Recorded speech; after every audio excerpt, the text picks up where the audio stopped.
446 میں آ کر شیعوں کی حکومت کو ختم کیا تغرل بیگ سلجوکی نے۔ سلجوک مسلمان ہوئے تھے محمود غزنوی کے دور میں، سلجوک ان کے بڑے کا نام تھا۔ تو ایک دفعہ محمود غزنوی نے سلجوک سے پوچھا اگر مجھے تیری مدد کی ضرورت ہو تو کتنے آدمی پیش کر سکتے ہو؟ تو اس نے ایک تیر دیا، کہا یہ ایک تیر ہے میرا، کسی کو یہ تیر بھیج کر میرے علاقے میں بھیج دو تو چند گھنٹوں میں 1,00,000 تلواریں تیرا پہرا دینے کے لیے تیار ہوں، میرے پاس اتنی طاقت ہے۔ تو یہ سلجوک کی نسل میں تھا تغرل بیگ۔ اللہ تعالیٰ نے جب عرب زوال کا شکار ہو گئے اور ضعف کا شکار ہو گئے، جیسے بڑھاپے کا کوئی علاج نہیں، جب قوموں پہ زوال آتا ہے تو اس کا بھی کوئی علاج نہیں، پھر اور قوم کو جگہ ملتی ہے۔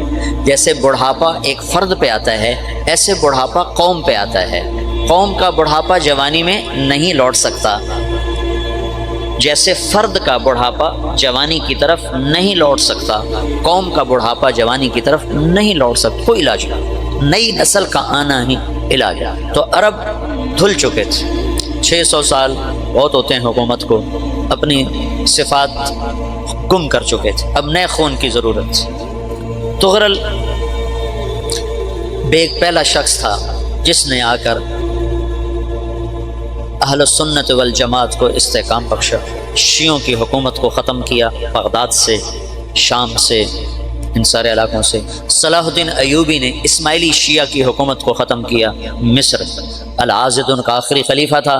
صلاح الدین ایوبی نور الدین زنگی رحمۃ اللہ علیہ کا پروردہ تھا، اس کا دوست تھا، اس کے دوست بھی تھا، بچہ بھی تھا اس کے سامنے، زیادہ لکھنے پڑھنے کا شوق تھا، پھر اللہ تعالیٰ نے اس سے کام لیا اور اس کو مصر کا گورنر بنا کے بھیجا، مصر کی مدد کے لیے بھیجا، تو وہاں اس نے صلاح الدین ایوبی نے وہاں ختم کیا، تغرل بیگ نے یہاں ختم کیا۔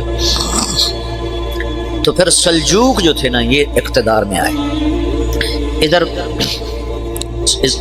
ختم ہو گئی سلطنت بنو عباس کی، مصر ایک چھوٹی سی ترکوں کی سلطنت، تو اللہ تعالیٰ پھر مرکزیت کے لیے ایک نظام چلا ہے۔ دو لشکر آپس میں لڑ رہے ہیں ایک میدان، ایک جنگلی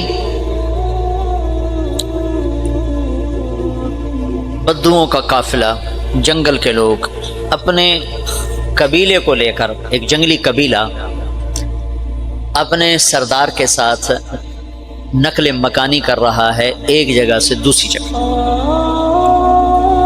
اللہ کا نظام کہ یہ لوگ چلتے چلتے چلتے اس وادی میں پہنچ گئے جہاں جنگ ہو رہی ہے، دو لشکر آپس میں لڑ رہے ہیں۔ جب یہ وہاں پہنچتے ہیں تو ایک لشکر کے قدم اکھڑ رہے ہیں اور دوسرا غالب آ رہا ہے۔ ان کو نہیں پتا شکست کھانے والے کون ہیں اور فتح پانے والے کون، ان کو نہیں پتا۔ اس جنگلی قبیلے کے سردار کا نام بھی تغرل ہے، تغرل۔ تو یہ سردار کہتا ہے جو شکست کھا رہے ہیں ان کی مدد کرو، کچھ پتہ نہیں کون ہے، کہتا جو شکست کھا رہے ہیں ان کی مدد کرو۔ تو 400 وحشی جنگلیوں نے فاتح لشکر کے پیچھے حملہ کر دیا۔ وہ تو ایک کافی ہوتا تھا، 400 دوڑ جب تلواریں پڑیں تو چند لمحوں میں نقشہ بدل گیا، بھاگنے والے جم گئے اور جمنے والے بھاگ پڑے۔ جب جنگ ختم ہوئی تو شکست خوردہ لشکر کے بادشاہ نے ان کو بلایا، اسے پوچھتا ہے مجھے جانتے ہو میں کون ہوں؟ کہا نہیں۔ کہا تو تم نے میری مدد کیوں کی؟ کہا انسانی ہمدردی کی وجہ سے، تمہیں شکست ہو رہی تھی اس لیے تمہاری مدد کی۔ اور اس نے اپنا تعارف کرایا، میں ہوں سلیمان سلجوکی، ترکی کا بادشاہ۔ مسلمانوں کا لشکر تھا اور تاتاریوں سے شکست کھا رہا تھا، تاتاری فتح پا رہے تھے، مسلمان شکست کھا رہے تھے، تو وہ اللہ کی غیبی مدد بن کر آئے۔ تو وہ اس سے کہتا ہے میرے ساتھ رہنا پسند کرو، تم نے میرے اوپر احسان کیا ہے، میں اس کا بدلہ دینا چاہتا ہوں، میرے ساتھ رہنا پسند کرو گے؟ کہنے کا کر لوں گا۔ تو اس کو لے کر ترکی آیا، اور استنبول اس وقت روم کی حکومت میں تھا، اس سے فتح کیا اس تغرل کے آگے چوتھے پانچویں پڑپوتے محمد فاتح نے۔ تو یہ استنبول ہے، یہ ترکی ہے، بیچ میں ایک چھوٹا سمندر ہے، یہاں ایک جاگیر ہے۔ تو سلطان سلیمان کہتا ہے یہ جاگیر تجھے وقف ہے، ادھر سے رومی مجھے تنگ کرتے ہیں حملے کر کر کے، تو میرا دفاع کرتے رہنا، یہ جاگیر تیری۔ تو اس جاگیر پہ اس نے اپنے قافلے کو آباد کر دیا، اپنے قبیلے کو، اور ایک چھوٹی سی حکومت بنا لی، جو ایک صوبہ سمجھو سلمان سلجوقی کا وہ ایک چھوٹا سا صوبہ ہے۔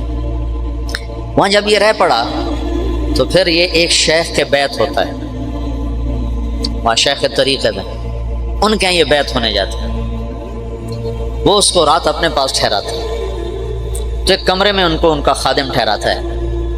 یہ جب کمرے میں جاتا ہے تو سامنے دیوار میں تاکچے پر قرآن پڑا ہوا ہے، تو یہ تغرر بیگ کہتا ہے یہ کیا ہے، یہ کیا ہے؟ تو وہ خادم کہتا ہے یہ کتاب اللہ ہے، قرآن ہے۔ اچھا، وہ اس کو وہاں چھوڑ کے باہر چلا جاتا ہے۔ وہ دیہاتی آدمی، جنگل کا رہنے والا، پہلی دفعہ زندگی میں قرآن دیکھا، وہ کہتا ہے یہ قرآن ہے، اللہ کی کتاب ہے، میں اللہ کی کتاب کے سامنے سو جاؤں، کتنی بے ادبی ہے۔ تو اس نے ایسے قرآن اٹھایا اور سر پہ رکھ لیا اور کھڑا ہو گیا، ساری رات قرآن سر پہ رکھ کے کھڑا رہا۔ رات کے پچھلے پہر اس کو خواب آیا، کھڑے کھڑے اس نے دیکھا کہ اس کی پشت سے ایک چاند نکلا اور شیخ کی بیٹی کے سینے میں جا کے اتر گیا۔ پھر اس لڑکی کے سینے سے ایک درخت نکلا جو پھیلتے پھیلتے پھیلتے 3 بر اعظم پہ چھا گیا، افریقہ پر، یورپ پر، ایشیا پر۔ پھر اس کی آنکھ کھل گئی، وہ کھڑا ہوا ہے، تو اس نے صبح یہ خواب اپنے شیخ کو سنایا، تو انہوں نے اپنی بیٹی اس کے نکاح میں دی تھی۔ اس بیٹی سے ایک بچہ پیدا ہوا، تغرل بیگ نے اس کا نام رکھا عثمان، عثمانی ترک نام سنا ہوا، جو میں نے کل بتایا تھا کہ 1924 میں وہ خلافت ختم ہوئی۔ تو ایک بیٹا پیدا ہوا عثمان۔ عثمان نے پھر ایک نئی اسلامی حکومت کی بنیاد رکھی جو 1924 تک چلتی رہی، کوئی 800 سال یہ حکومت چلی۔ تو حکومت کا شرازہ بکھرا لیکن پھر جڑ جاتا تھا، پر وہ کرنے اول والا جوڑ کبھی نہ پیدا ہوا، ٹکڑے بن گئے۔ ان ٹکڑوں میں اللہ لوگ پیدا کرتا رہا جو دعوت دیتے رہے، دعوت زندہ رہی۔ جو تربیت کا نظام تصوف کے ساتھ تھا، اب وہ تبلیغ کے ساتھ۔ بغداد ختم ہوا 616 ہجری میں، پھر چنگیز خان کا تاتاریوں کا فتنہ اٹھا ہے، اور 616 سے 656 یعنی 40 برس میں ساری اسلامی سلطنت ایسے جیسے شکستہ لکڑی میں کیل ٹھونکو تو پرزے پرزے ہو جاتی ہے لکڑی، ایسے ساری اسلامی سلطنت پرزے پرزے ہو کر زمین پر گر گئی۔ اور 656 ہجری میں ہلاکو خان نے بغداد کو تخت و تاراج کیا اور 15 لاکھ آدمی ایک شہر میں ذبح کر، 15 لاکھ صرف بغداد میں۔ سب سے پہلے جس شہر پر حملہ ہوا چنگیز خان نے کیا وہ بخارا، پھر سمرقند، پھر تاشقند، پھر اس طرح یہ خون کی ایک لہر اٹھی۔ یہ ہمارے دریائے سندھ کے کنارے پر اٹک کے قریب یہ آخری جنگ لڑی گئی ہے، جو چنگیز خان اور جلال الدین خارزم میں آپس میں ٹکر ہوئی۔ اس وقت دریائے سندھ اپنے عروج پر بہتا تھا، تو یہ خارزم شاہی سلطنت یہاں آ کے ختم ہوئی جب جلال الدین کو دریائے سندھ کے کنارے اٹک کے قریب شکست ہوئی ہے۔ پھر صرف ایک مصر باقی رہ گیا تھا اور قریب تھا کہ وہ بھی ختم ہو جائے، تو اللہ تبارک و تعالی نے دعوت کی محنت کی طاقت کو ظاہر فرمائی۔ تبلیغ وہ کام ہے میرے عزیزو جس کی طاقت تلوار سے بھی زیادہ ہے، حکومت سے بھی زیادہ ہے، ایٹم راکٹ سے بھی زیادہ ہے۔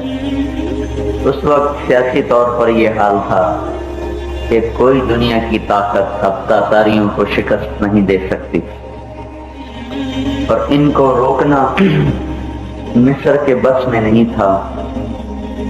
ساری اسلامی سلطنت پارا پارا ہو چکی تھی۔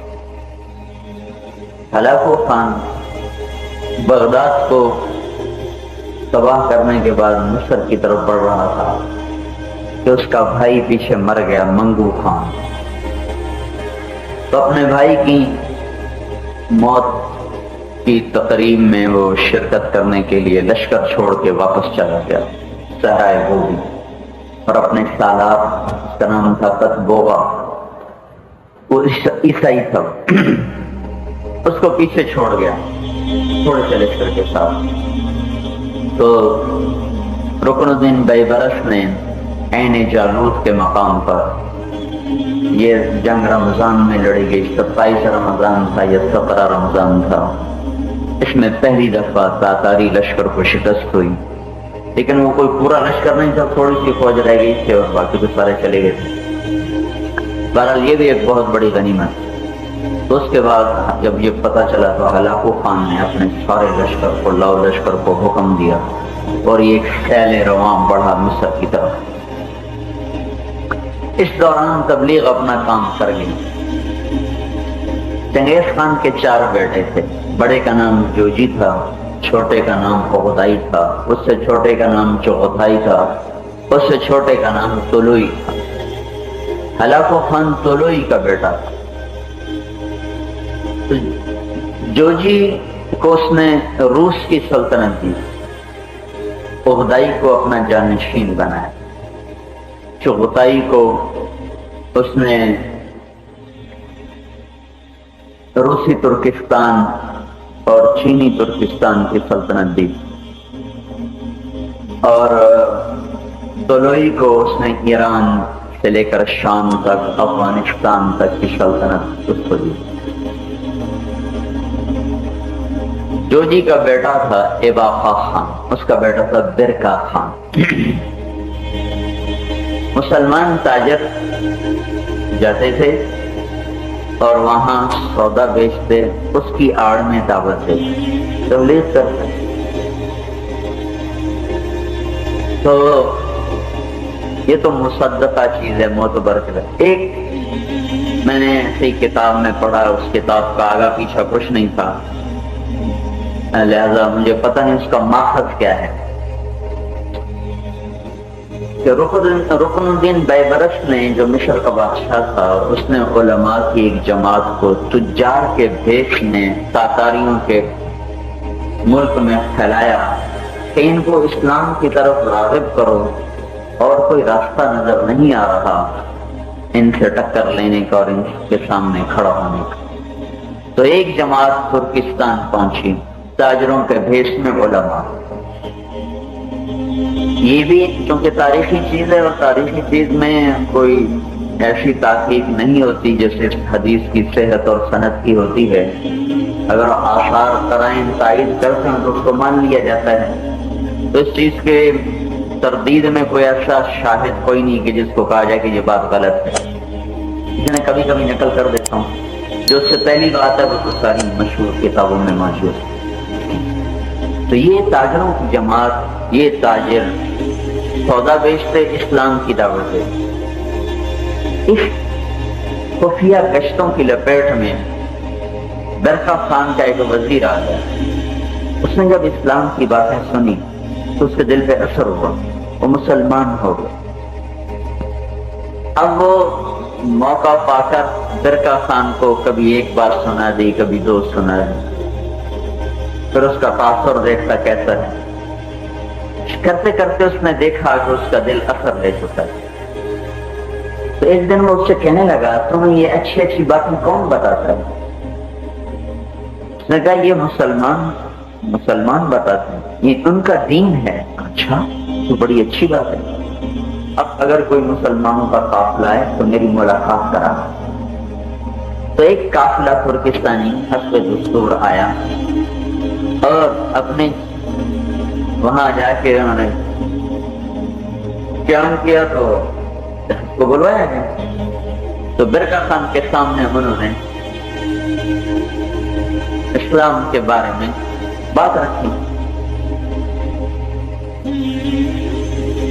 دنیا آخرت توحید رسالت، تو اللہ تعالیٰ نے اس کو اسلام کی توفیق نصیب فرمائی، مسلمان ہو۔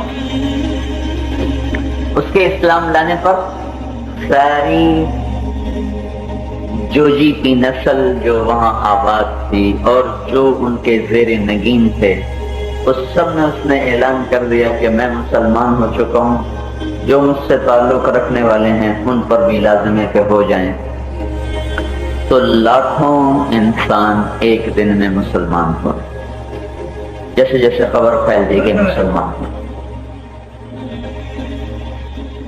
آپ کو گشتوں کی طاقت بتا رہا ہوں، یا آپ دیکھتے ہیں ایسے پھر رہے ہوتے ہیں کہ اس سے کیا ہوتا ہے، ایسے بستر اٹھا کے چل پڑتے ہیں، اس سے کیا ہوتا ہے؟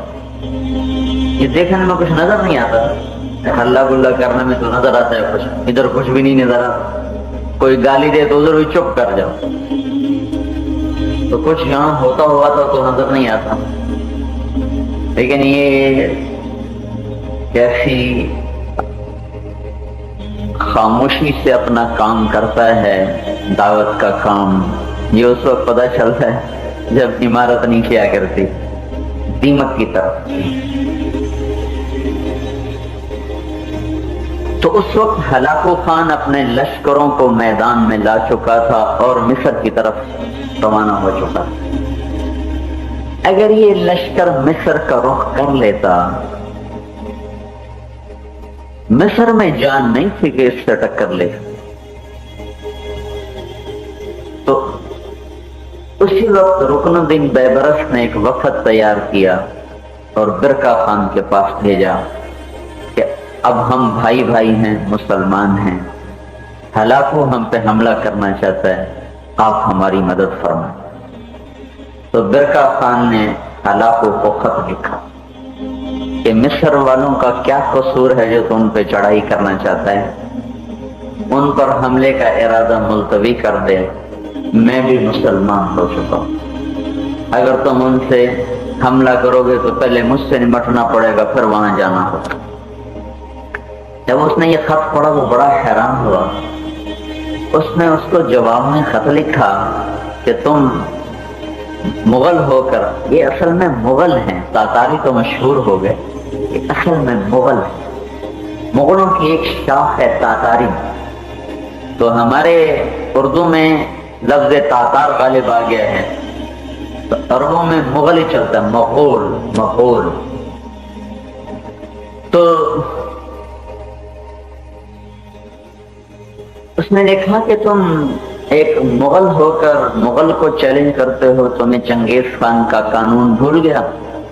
تو اس نے اپنے قانون میں لکھا تھا کہ دو مغلوں کی تلوار آپس میں نہیں ٹکرانی چاہیے۔ چنگیز خان مسلمانوں کے لیے بہت ظالم تھا اور اللہ پاک کا ایک عذاب تھا، لیکن اپنی ذات میں وہ شخص کوئی حیرت انگیز صلاحیتوں کا مالک تھا، اتنی صحرائی زندگی، جاہل، ان پڑھ، لیکن اس نے اتنی بڑی سلطنت کی بنیاد رکھی، اس کے قانون بنائے، اس کے طریقے بنائے، محکمے ایجاد کیے، شعبے بنائے، کیا کیا وہ شخص کر گیا ان پڑھ ہو کر، حیرت ہوتی۔ تو اس کا جواب برقع خان نے دیا کہ چنگیز بھی کافر تھا، تو بھی کافر ہے، اب میں مسلمان ہو چکا ہوں، تیرا میرا رشتہ ختم ہو چکا ہے، میرا رشتہ اب اسلام کے ساتھ، تو بڑھے گا تو میری تلوار تیرا راستہ روکے گا۔ تو اسے یقین نہیں آیا کہ یہ بات صحیح ہے، یقین نہیں آیا، لہذا وہ لشکر لے کر بڑھتا رہا۔ تو پھر برقع خان نے اپنی فوجوں کو حکم دیا، تو مصر پہنچنے سے پہلے برقع خان نے اس کو آن لیا اور یہ دونوں لشکر آپس میں ٹکرائے، دو ہاتھی، نہ یہ گرے نہ وہ گرے، ہاتھی گرتا تھوڑا ہی، لڑ لڑ لڑ لڑ، یہ ہوا کہ ہلاکو کا رخ مصر کی طرف پھرنے کی بجائے اللہ پاک نے آپس میں ان کو ٹکرا کر اس کی طاقت کو کمزور کر دیا۔ پھر انہی جنگوں میں ہلاکو زخمی ہوا اور گھوڑے سے گرا، پانچ کا رکاب میں اٹک گیا اور گھوڑا اس کو لے کے بھاگا تو اس کا سر 3-4 پتھروں سے ٹکرایا، اسی میں وہ خبیث 42 سال کی عمر میں ختم ہو گیا۔ تو یہ ایک 40 سال کا ایسا عرصہ آیا کہ یوں لگتا تھا کہ اب اسلام ختم۔ علماء نے لکھا ہے کہ جتنا اسلام نے مسلمانوں کو سنبھالا ہے اتنا مسلمانوں نے اسلام کو نہیں سنبھالا۔ اللہ نے اسلام کو جو باقی رکھنا ہے، جب تک سورج مغرب سے نہیں نکلتا تو اسلام تو باقی رہے گا، اور اسلام کوئی ہوائی چیز تو ہے نہیں ہے کہ زندگی ہے، زندگی انسانوں میں آتی ہے، تو لہذا انسانوں کو باقی رکھا جائے گا اس اسلام کے حفاظت کے لیے۔ تو اس لیے یہ کہا جاتا ہے کہ اسلام نے جتنی مسلمانوں کی حفاظت کی ہے اتنی مسلمانوں نے اسلام کی حفاظت نہیں کی۔ تو یہ ایک 40 سال کا ایک بڑا عرصہ آیا ہے خوفناک قسم کا، جس میں لگتا تھا کہ اب گیا اب گیا اب گیا، لیکن اللہ پاک نے تاتاریوں کو ایمان کی دولت نصیب فرما دی۔ پھر اسی ہلاکو کا پڑپوتا تیمور تغلق، اسی ہلاکو کا تیمور، وہ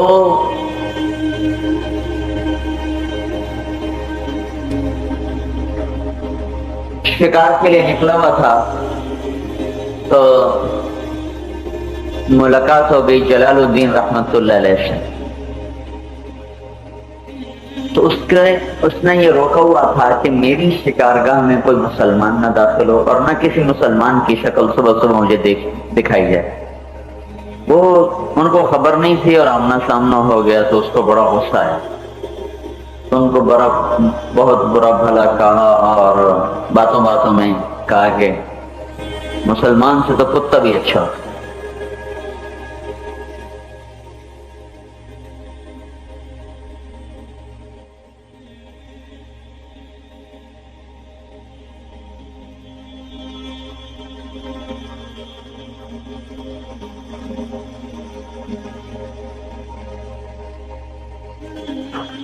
تو کہنے لگے ہاں اگر میرا خاتمہ ایمان پہ نہ ہو تو میں کتے سے بھی بدتر ہوں، اگر ایمان پہ ہو جائے پھر میں کتے سے اچھا ہوں۔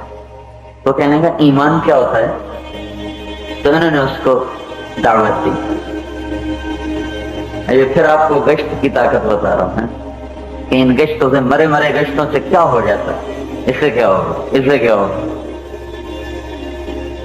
اس کو بڑی اچھی لگی، ہم نے کہا اچھا ایسا کرو بھی تو میں ولی العہد ہوں، جب میں بادشاہ بن جاؤں پھر میرے پاس آؤں۔ تو اس کے بادشاہ بننے سے پہلے ان کا انتقال ہو، تو انہوں نے اپنے بیٹے تھے رشید الدین، ان سے فرمایا کہ جب وہ بادشاہ بن جائے تو اس کو جا کر میری ملاقات یاد دلانا، اس کو دعوت دینا۔ ٹھیک۔ تو مراغہ تھا اس کی سلطنت کا دارالحکومت، مراغہ پتہ نہیں کہاں تھا، یہی کہیں تھا، ایران اور ترکستان کی حدود پاس ہی کہیں ہوگا۔ تو جب وہ بادشاہ بنا تو یہ وہاں پہنچے، انہوں نے اس تک ملنے کی کوشش کی، کوئی راستہ نہیں ملا، تو آخر انہوں نے کیا کیا، ایک صبح صادق کے قریب اس کے محل کے قریب ہوتے گئے اور جا کر زور سے اذان پر اس کی آنکھ کھلی، اس نے کہ یہ کون بدتمیز ہے جو محل کے پاس شور مچا رہا، پکڑ کے لاؤ، گرفتار کر کے لایا گیا۔ تو ایک منحنی سا نوجوان، اور تو کیا بلا ہے، کون؟ کہا جی آپ تک ملاقات کا کوئی راستہ نہیں تھا، یہ طریقہ اختیار کیا ہے۔ کیوں کیا ہے؟ کہا میرے باپ کی آپ سے ملاقات ہوئی تھی، یہ قصہ ہوا۔ کہنے لگا ہاں مجھے یاد آ گیا۔ اچھا اب بتاؤ۔ جب اس کو دعوت دی تو وہ مسلمان ہو گیا۔ تو اس نے اپنے ایک وزیر کو بولا، کہنے لگا میں مسلمان ہو گیا ہوں، تیرا کیا خیال ہے؟ اور کہنے لگا میں تو پہلے ہی ہوا پڑا تھا، آپ سے چھپائے پھرتا تھا۔ میں کہا اچھا میرے باقی وزیروں کو بولا۔ باقی وزیروں کو بلایا گیا، ہاں بھائی تم کیا کہتے ہو؟ انہوں نے کہا جی جو آپ کا دین ہوئی ہمارا الناس والا دین ملوک ہے. کہ اچھا میرے سالار کو بلاؤ. سالار کو بلایا، ابھی تم کیا کہتے ہو؟ انہوں نے کہا جی میں تو تلوار کی زبان سمجھتا ہوں، میری تو ساری زندگی جنگوں میں گزری ہے، یہ میرے غلام سے کشتی کر لے، اس کو گرا دے تو میں مسلمان ہو جاؤں گا، نہیں تو نہیں. اور اس کا غلام ایسی بلا تھا اونٹ کو اکیلا اٹھا لیتا، 5 سالہ اونٹ کو اٹھا لیتا.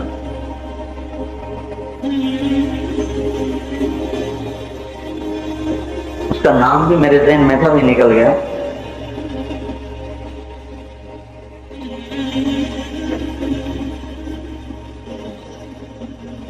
اس نے کہا یہ تو کوئی انصاف نہیں، یہ درویش آدمی یہ کیا جانے کشتی. بھائی تو دلائل کی بات کرو کہ دلائل میں سمجھتا ہی نہیں، میں تو دھوبی پٹھا سمجھو، کوئی اٹھا کے پھینک مارے بڑا ٹھیک ہے. انہوں نے کہا جی میں تیار ہوں، میں تیار کروں گا، ایسے کشتی کروں. اگلے دن مقابلہ طے ہو گیا، سارے لوگ کٹھے ہوئے. وہ بیچارے نحیف کمزور، وہ جو اونٹ اٹھا لے وہ کیا بلا ہوگا خود سوچ.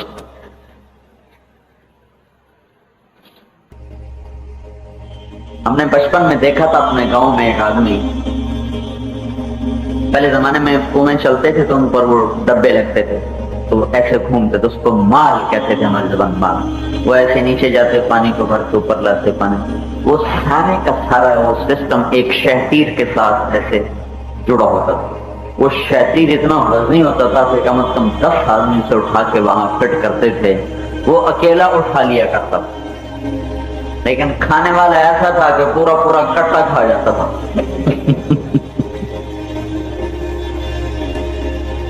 ہم نے تو جب دیکھا تو بوڑھا تھا، بوڑھا چوکا تھا تو، لیکن اس وقت پوری پوری پرات حلوے کی وہ کھا جاتا تھا. تو اگلے دن جب مقابلہ طے ہوا اور وہ ڈیل ڈول میں جو اونٹ اٹھائے تو وہ خود بھی تو آخر کوئی گھوڑے کے برابر تو ہوگا، اور یہ بیچارہ درویش پاپوں کا مارا ہوا. جب آمنے سامنے ہوئے اس نے پتہ نہیں اللہ سے رات کو کیا دعا مانگی، کیا رویا دھویا. جب وہ آمنے سامنے پنجہ ملانے لگے تو اس نے آگے بڑھ کے ایک مکہ اس کے سینے پہ مارا تو 3 کلا بازیاں کھا کے وہ گرا اور بے ہوش ہو، صرف ایک موقع پر.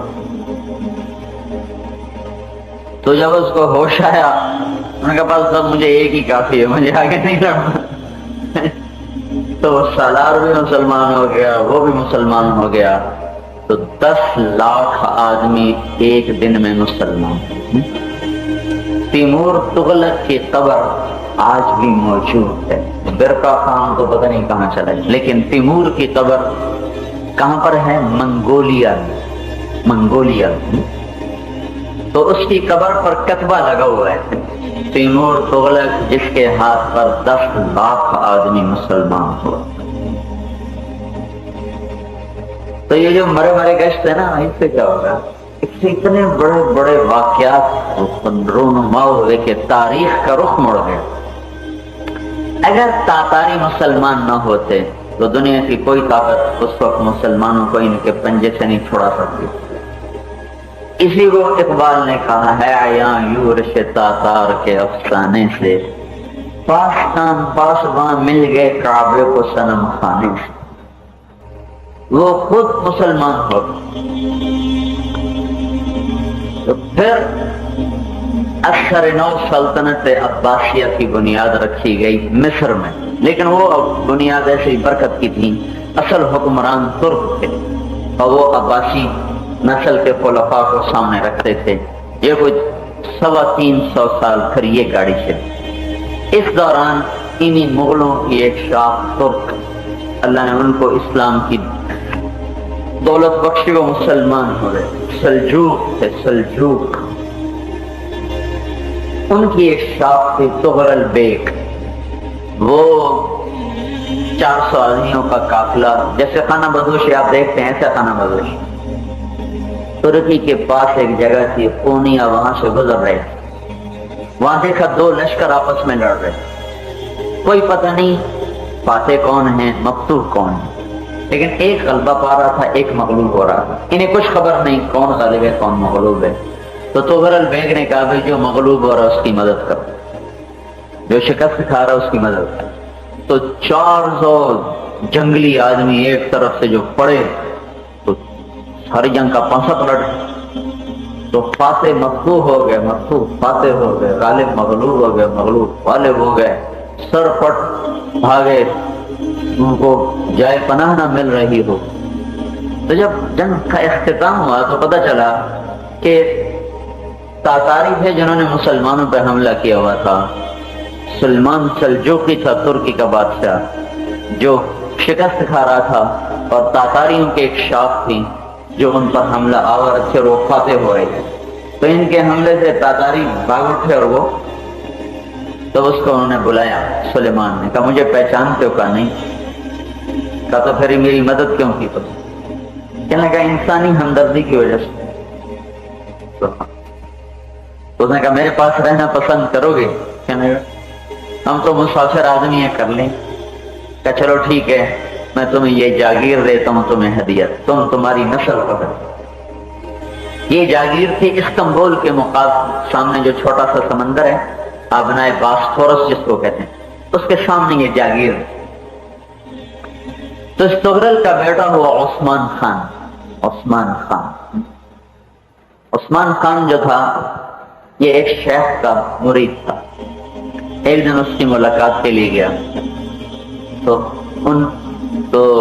انہوں نے اس کو ایک مرید سے کہا بھی اس کو اس کمرے میں ٹھہرا.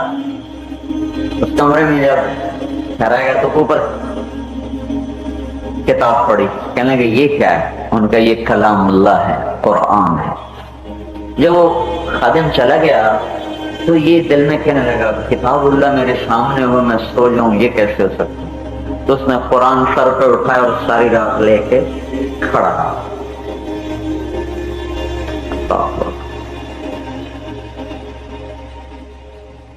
تو کھڑے کھڑے اس کو پچھلے پیر خواب آیا، اونگتے ہوئے خواب آیا کہ اس کی پشت سے ایک چاند نکلا اور اس کے شیخ کی بیٹی کے سینے میں داخل ہو. پھر وہاں سے ایک درخت نکلا جو بڑھتے بڑھتے بڑھتے بڑھتے بڑھتے یورپ، ایشیا اور افریقہ پہ چھا گیا. تو اس نے صبح ہوئی تو یہ خواب اپنے شیخ کو سنائے. تو انہوں نے فوراً اپنی بیٹی کی شادی اس کے ساتھ کر. عثمان خان، عثمان خان پھر سلطنت عثمانیہ کا بانی بنا، جنہوں نے 800 برس پھر اسلامی اقتدار کو آگے دھکا دے. یہ عثمانی نہ وجود میں آتے تو اس وقت قصہ ختم ہو گیا. اس سے اس کا بیٹا ہوا عرخان. عرخان نے یونان فتح کیا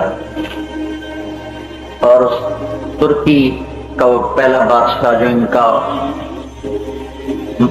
کا محسن تھا وہ فوت ہو گیا تو اس کے بچوں میں جنگ ہو گئی تو اس کی سلطنت کو شامل کیا. پھر اس کا بیٹا تھا مراد خان.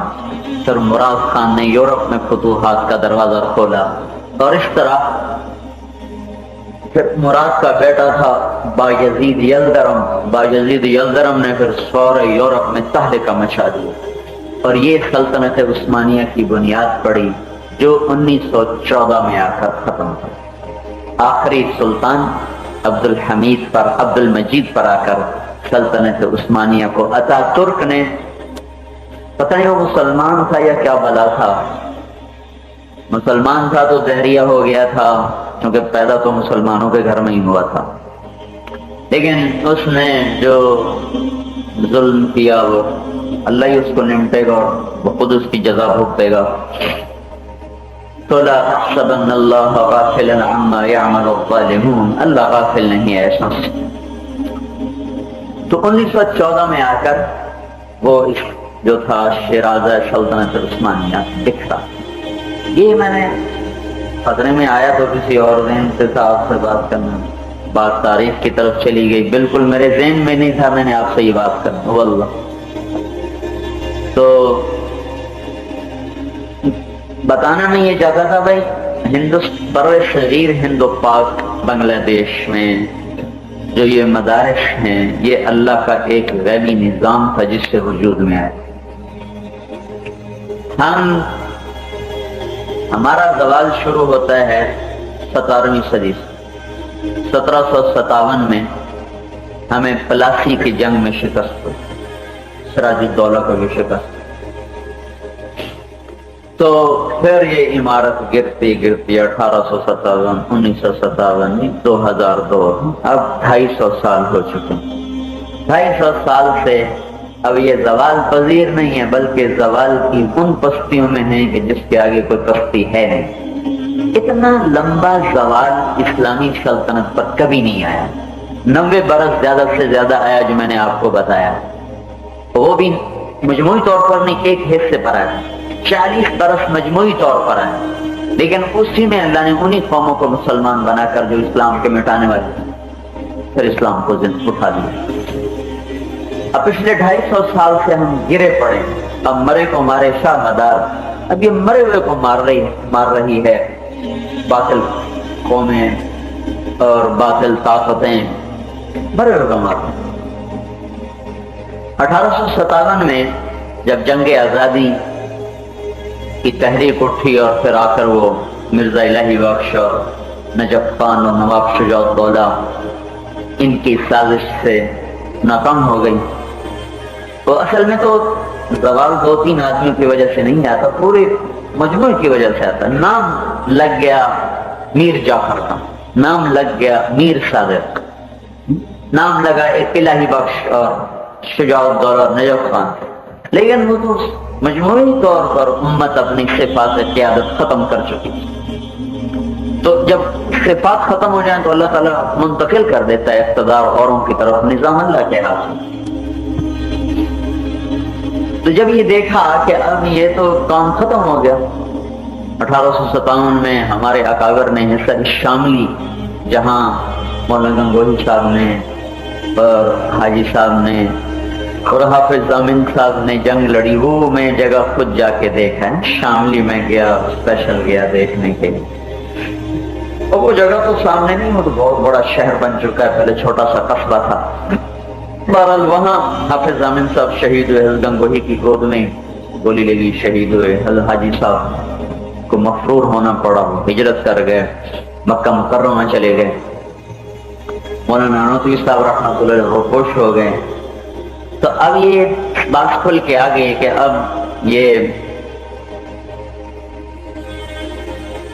سامنا کرنا مشکل. تو اسلام میں عروج کے زمانے کے احکام اور ہیں اور زوال کے زمانے کے احکام اور ہیں.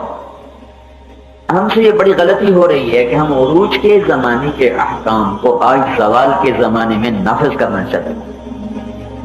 تو یہ تو بات ہو نہیں سکتی. زوال کے زمانے کے جو اصول اور ضوابط ہیں وہ ہمیں صلح حدیبیہ سے ملیں، مکی زندگی سے ملیں. عروج کے زمانے کے جو اصول و ضوابط ہیں وہ ہمیں مدنی زندگی سے ملیں گے، خلافت راشدہ سے ملیں گے. وَتِلْكَ الْأَيَّامُ نُدَاوِلُهَا بَيْنَ النَّاسِ کا لفظ جب یہ آیت بتاتی ہے کہ مسلمان ہمیشہ عروج میں نہیں رہیں گے، کبھی زوال آئے گا کبھی عروج آئے گا. تو جب زوال آئے گا تو کیا کرنا چاہیے؟ تو اس کے بھی تو اصول موجود ہونے چاہیے. صرف عروج کا وہ ہم ایسے تھے لہذا اب تو ہم ویسے نہیں ہیں. پدر امام سلطان وہ تو میرا ابا تھا، میں تو ویسا نہیں ہوں، تو میں کیا کروں؟ میرے لیے تو وہ حکم نہیں ہے جو اس کے لیے تھا. تو لہذا یقیناً ہمیں سیرت سے، صحابہ کی زندگی سے ہی ہر دور کے اصول مل جائیں. جب ہم کو اس وقت نافذ کرنے میں کامیاب ہو جائیں گے تو اس سے اگلی سطح اللہ خود بخود پیدا فرما. تو یہ بات کھل کے سامنے آ گئی کہ اب ٹکرانے کا کوئی فائدہ نہیں، سوائے اس کے کہ اخلاص کے ساتھ جان چلی جائے گی اور ہاتھ میں کچھ نہیں آئے گا. تو 1857 کے بعد 1864 میں مولانا قاسم صاحب نانوتوی رحمۃ اللہ علیہ نے دیوبند میں چھوٹے سے مدرسے کی بنیاد. یہ مدرسہ ایک دفاعی کے نظام تھا کہ اب دین بچایا جائے، کہیں اسپین والا حال نہ ہو جائے نا کہ ایک مسلمان بھی 800 سال کی حکومت کے بعد ایک مسلمان نہ ملے۔ تو 1864 میں ایک جیسے آپ کا چھپر ہے ایسے ایک چھپر ڈالا گیا، اور ایک چھپر مسجد کا ڈالا گیا، اور وہاں تعلیم شروع ہوئی۔ ایک انار کا درخت تھا جس کے نیچے وہ تعلیم شروع ہوئی۔ پڑھانے والا بھی محمود الحسن تھا اور پڑھنے والا بھی محمود الحسن تھا۔ استاد کا نام بھی محمود الحسن اور شاگرد کا نام بھی محمود الحسن۔ وہ انار کا درخت کوئی کرامتن کہا جائے یا معجزتن کہا جائے، اب بھی سرسبز کھڑا ہوا ہے۔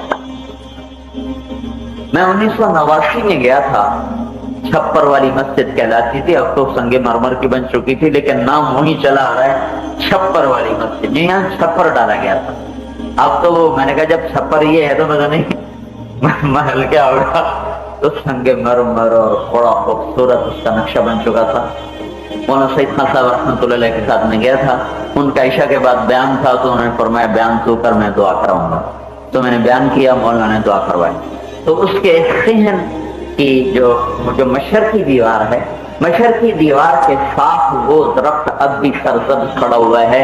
انار کی عمر 20 سال سے زیادہ نہیں ہوتی، پھل دینے کی عمر 10 سال ہے۔ 10 سال کے بعد انار کو اکھاڑ دیا جاتا ہے اور نیا انار، میں ذمہ دار ہوں تو آپ کو اپنی زراعت کا تجربہ، ہمارا اناروں کا اپنا ذاتی باغ تھا، ہم نے اپنے ہاتھوں سے اکھاڑ دیا ہے، ہاتھوں سے اکھاڑ دیا۔ کس لیے اکھاڑ دیا؟ اب وہ پھل دینے کے قابل نہیں تھا۔ 10 سال سے زیادہ، 15 سال انار درخت پھل نہیں دیتا اور 20 سال سے زیادہ ہرا نہیں رہتا، پھر اس کو نکالنا ہی پڑتا ہے۔ پتہ نہیں وہاں کیا دم کر کے بیٹھے تھے وہ لوگ، آج تک وہ درخت ہرا بھرا کھڑا، مطلب پھل نہیں ہے اس پر، لیکن اس کی ہریالی میں فرق ہوئی۔ انہوں نے ایسے بنا دیا چھوٹی چھوٹی ایک دیوار اور اس کے اندر وہ درخت کھڑا ہوا ہے۔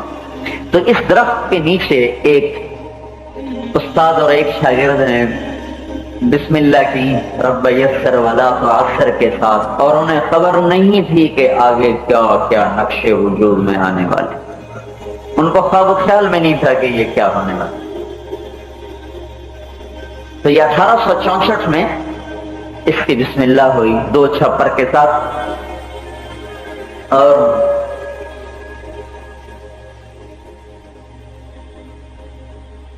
مولانا قاسم صاحب نانوتوی رحمۃ اللہ علیہ، اللہ نے بہت علم دیا تھا۔ مولانا یعقوب صاحب ان کے بڑے شاگردوں میں، بلکہ وہ پہلے صدر مدرس دیوبند کے، کوئی چھوٹا موٹا آدمی تو ہے۔ تو مولانا قاسم صاحب پر ایک جذب کی کیفیت رہتی، تو ایک دفعہ ان سے ایک آیت کا مطلب پوچھنے، تو مولانا نے تقریر فرمائی، کہنے کہ جی اوپر سے گزر گئے، ذرا نیچے آئیں۔ تو پھر انہوں نے دوسری دفعہ اس کو اور اپنے لحاظ سے آسان کر کے کہا جی اوپر سے گزر گئے، ذرا اور نیچے آئیں۔ پھر تیسری دفعہ انہوں نے ارشاد فرمایا، کہا جی کچھ سمجھ نہیں، ذرا اور نیچے آئیں۔ کہا اس سے نیچے میں نہیں آ سکتا، کسی اور بات۔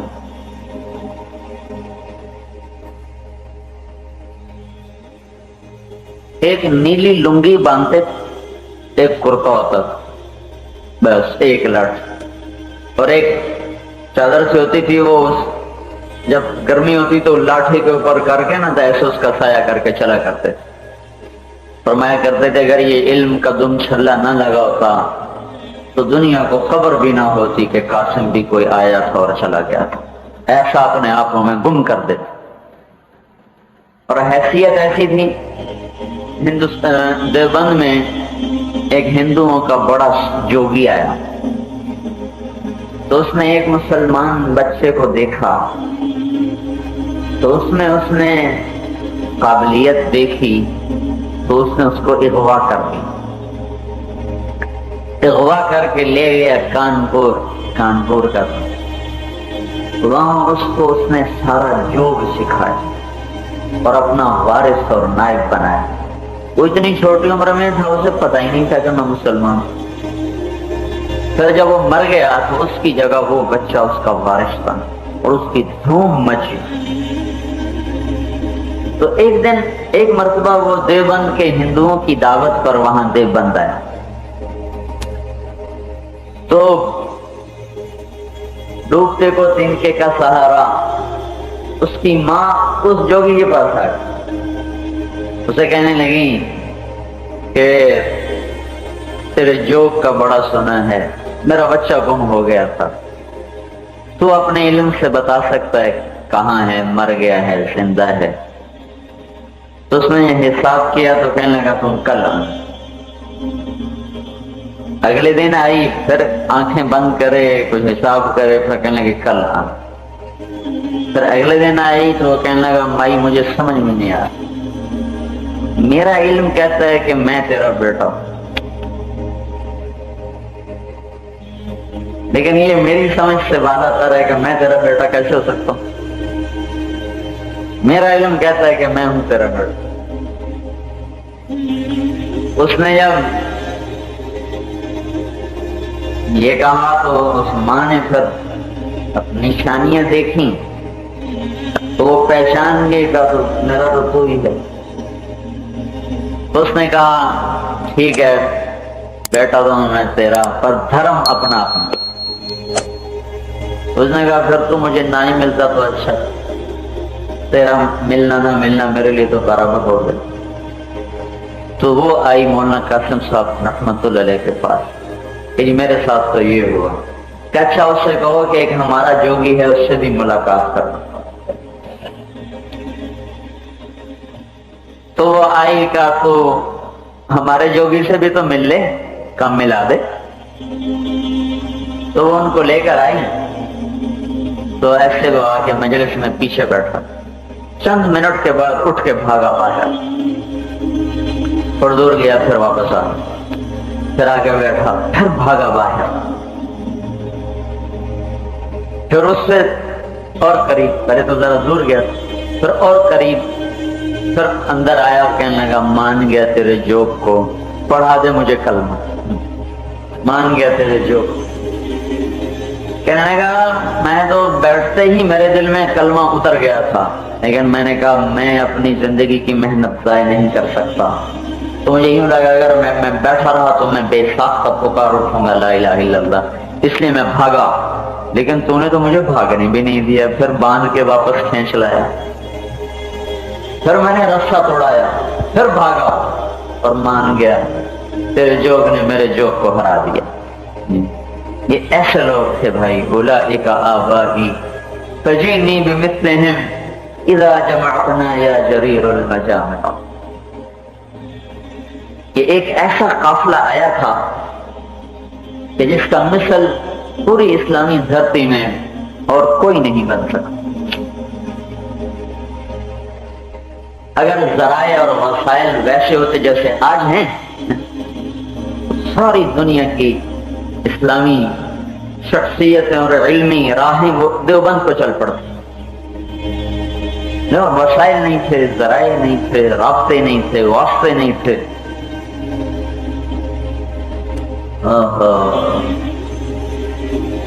کیا ہے وہ؟ در کف جامع شریعت، در کف سندان عشق، یہ تھے وہ لوگ۔